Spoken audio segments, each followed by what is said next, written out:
বিসমিল্লাহির রহমানির রহিম। মালিকের দয়া ও মেহেরবানিতে আশা করি আপনারা সবাই ভালো আছেন। আমিও আল্লাহর রহমতে মালিকের দয়া ও মেহেরবানিতে ভালো আছি। আপনাদের সামনে আজকে একটা টপিক নিয়ে আলোচনা করব, সেটা হচ্ছে যে আমাদের শিক্ষা এবং সুশিক্ষা। আসলে আমাদের শিক্ষাটা কি? আমাদের শিক্ষাটা হচ্ছে শান্তির জন্য, তাই না? তাহলে সর্বকুলে শান্তি এবং শান্তর জন্য আমাদের শিক্ষা প্রয়োজন আসছে, এবং দেশ এবং বিদেশে যাতায়াতের ক্ষেত্রে, ব্যবসায়িক ক্ষেত্রে, রাষ্ট্রিক ক্ষেত্রে, জীবনের সঠিকত চলার ক্ষেত্রে আমাদের শিক্ষার প্রয়োজন। তো আসলে আমরা একটা জিনিস কি কখনো চিন্তা করেছি যে আমাদের সামাজিক একটা শিক্ষা আছে, যে শিক্ষা ধারাবাহিকতায় আজকে আমাদের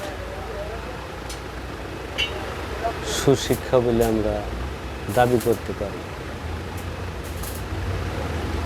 আমাদের মধ্যে যে সুশিক্ষা বর্তমান বড়ই অভাব হয়ে গেছে, সেই সুশিক্ষাটা কি সেটা জানা অতি জরুরি।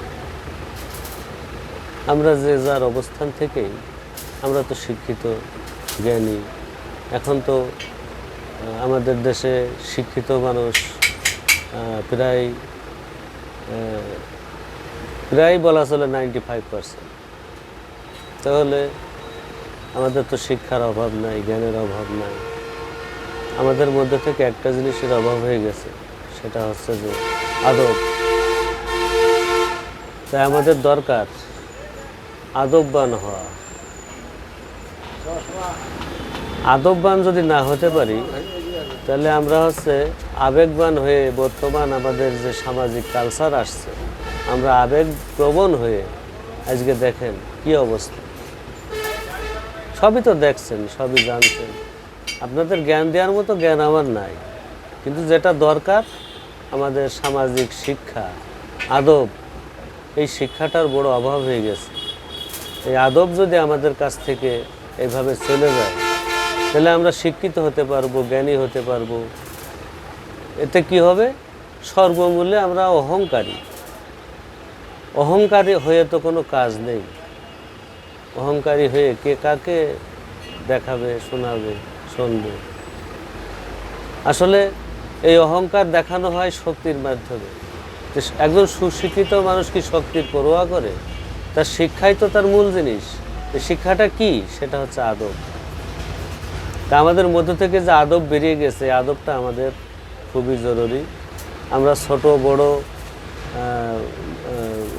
মধ্যবয়স্ক, বৃদ্ধবয়স্ক, আমাদের সকলেই দরকার আদব। আদবের সহিত কথা বলা, চলা, আচরণ করা।